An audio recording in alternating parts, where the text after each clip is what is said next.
Hi, Heartroom friends. We're reading Charlotte's Web, and we're in the middle of chapter 9, and we're on page 60.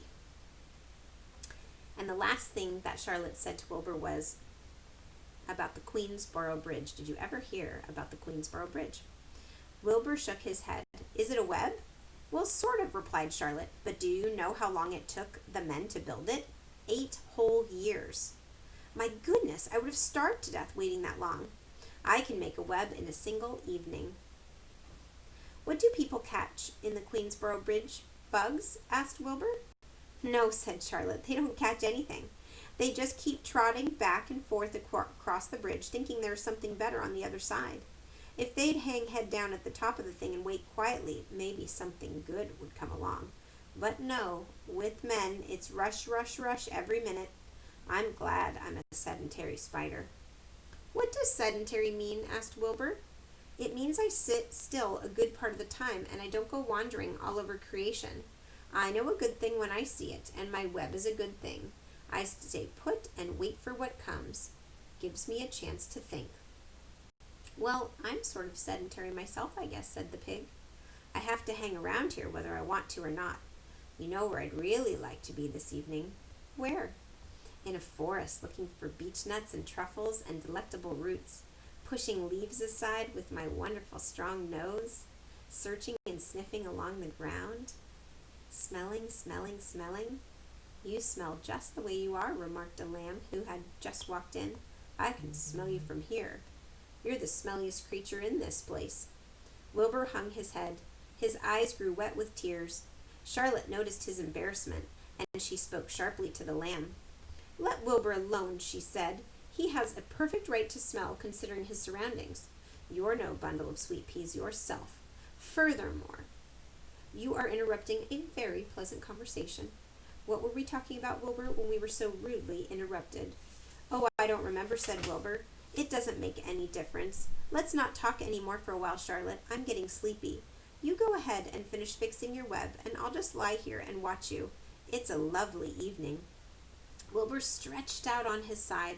Twilight settled over Zuckerman's barn, and a feeling of peace. Fern knew it was almost supper time, but she couldn't bear to leave. Swallows passed on silent wings in and out of the doorways, bringing food to their young ones. From across the road a bird sang, "Whip-poor-will, whip-poor-will." Lurvy sat down under an apple tree and lit his pipe. The animals sniffed the familiar smell of strong tobacco. Wilbur heard the trill of the tree toad and the occasional slamming of the kitchen door, and all of these sounds made him feel comfortable and happy, for he loved life, and he loved to be a part of the world on a summer evening. I do too. But as he lay there, he remembered what the old sheep had told him, and the thought of death came to him, and he began to tremble with fear. Charlotte, he said softly. Yes, Wilbur. I don't want to die. Of course you don't, said Charlotte in a comfortable voice. I just love it here in the barn, said Wilbur. I love everything about this place. Of course you do, said Charlotte. We all do. The goose appeared, followed by her 7 goslings. They thrust their little necks out and kept up a musical whistling like a tiny troop of pipers. Wilbur listened to the sound with love in his heart. Charlotte, he said. Yes, said the spider. Were you serious when you promised you would keep them from killing me? I was never more serious in my life. I am not going to let you die, Wilbur. How are you going to save me? Asked Wilbur, whose curiosity was very strong at this point. Well, said Charlotte vaguely, I don't really know, but I'm working on a plan. That's wonderful, said Wilbur. How is the plan coming, Charlotte? Have you got very far with it? Is it coming along pretty well? Wilbur was trembling again, but Charlotte was cool and collected. Oh, it's coming along all right, she said lightly. The plan is still in its early stages and hasn't completely shaped up yet, but I'm working on it. When do you work on it? Begged Wilbur. Well, when I'm hanging head down at the top of my web, that's when I do my thinking, because then all of the blood is in my head. I'd be only too glad to help any way I can. Oh, I'll work it out alone, said Charlotte. I can think better when I think alone. All right, said Wilbur, but don't fail to let me know if there's anything I can do to help, no matter how slight. Well, replied Charlotte, you must try to build yourself up. I want you to get plenty of sleep and stop worrying. Never hurry and never worry. Chew your food thoroughly and eat every of it, except you must leave just a little bit for Templeton. Gain weight and stay well, and that's the way you can help.